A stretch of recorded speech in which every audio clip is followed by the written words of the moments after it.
ষষ্ঠ শ্রেণীর শিক্ষার্থীদের জন্য অনুশীলনী 2.2 এর 4 নং প্রশ্নের সমাধান। এখানে বলছে যে 20 টাকা 80 টাকার শতকরা কত। তো আমরা এখানে লিখে নিব যে 20 টাকা 80 টাকার 20 টাকা 80 টাকার হবে 80 ভাগের 20 অংশ, এত অংশ। বা এটিকে যদি আমরা লঘিষ্ঠ করি কি হয়, বা এখানে ভা দিয়ে লিখে নিব যে 20 এবং 80 দুইটাকে আমরা 20 দিয়ে ভাগ দিতে পারি। 20 কে 20 দিয়ে ভাগ করলে হবে 1 এবং 80 কে 20 দিয়ে ভাগ করলে হবে 4। তো এবার 4 ভাগের 1 কে শতকরায় কত বলছে, তাই আমরা এটিকে শতকরায় নিয়ে নিব। তো 4 ভাগের 1 সমান হবে, অতএব দিতে পারি এখানে, অতএব 4 ভাগের 1 সমান হবে, আমরা হরে 100 বানাতে হবে, যেহেতু শতকরা নিব তাই 4 কে আমরা 25 দিয়ে গুণ করে 100 বানাতে পারি এবং 1 কেও 25 দিয়ে গুণ করতে হবে। তো সমান হবে 100 ভাগের, এখানে হবে 25 একে 25। তো সমান, যেহেতু হরে 100 হয়েছে তাই আমরা এখানে বসাতে পারি যে 25%, অর্থাৎ 20 টাকার 80 টাকার শতকরা 25%। তো এখন দেখি এখানে 75 টাকা 120 টাকার শতকরা কত। ঠিক একইভাবে আমরা লিখে নিব 75 টাকা 120 টাকার এত টাকার 120 ভাগের 75 অংশ হবে এত অংশ।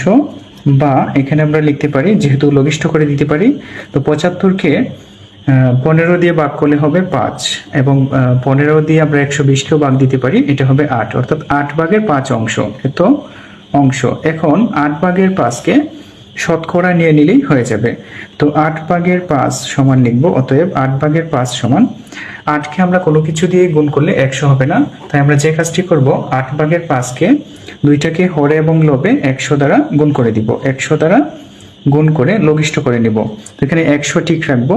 তো 8 এবং 100 কে যদি আমরা 4 দিয়ে ভাগ দিই, তাহলে 8 কে 4 দিয়ে ভাগ দিলে হবে 2 এবং 100 কে 4 দিয়ে ভাগ দিলে হবে 25। 4 25 হয় 100। এখন কি হবে, 5 25 হবে 125, উপরে লিখবো 125 এবং নিচে লিখবো শুধু 2 এবং এটার সাথে গুণ দিয়ে লিখবো 100 ভাগের 1 লিখে দিব। এখন কি হয়, এখানে যেহেতু হরে 100 আছে, তো আমরা লিখতে পারি যে 125 বাই 2, অর্থাৎ 2 ভাগের 125, হরে রয়েছে একটি 100, তাই লিখতে পারি পার্সেন্ট, এত পার্সেন্ট। তো এখানে রয়েছে অপ্রকৃত ভগ্নাংশ, তাই এটিকে মিশ্র ভগ্নাংশে নিতে হবে, তারপর পার্সেন্টেজ দিয়ে দিব। তো এখানে 2 দিয়ে 125 কে ভাগ করে দিব। 2 দিয়ে 125 কে ভাগ করলে কি হয়, 2 12-র মধ্যে যাবে 6 বার, 6 2 হয় 12 এবং নামবে 5, 5-এর মধ্যে 2 যাবে 2 বার, 2 2 হয় 4। তো বাক্সেস থাকলো 1 এবং ভাগফল হলো 62। তো এটির উত্তরটি হবে 62 সমস্ত 2 ভাগের 1, অর্থাৎ 2 থাকবে হরে যা আছে তাই এবং বাক্সেসটি হয়ে যাবে উপরে 2 ভাগের 1 পার্সেন্ট রয়েছে, পার্সেন্ট দিয়ে দিব।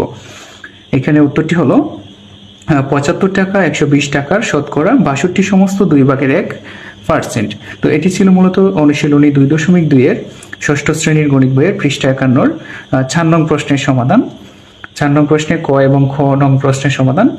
যদি ভিডিওটি ভালো লাগে অবশ্যই লাইক, কমেন্ট এবং শেয়ার করে দিবেন এবং পরবর্তী সমাধান পেতে অবশ্যই পেজটিকে ফলো করে রাখবেন। ধন্যবাদ সকলকে।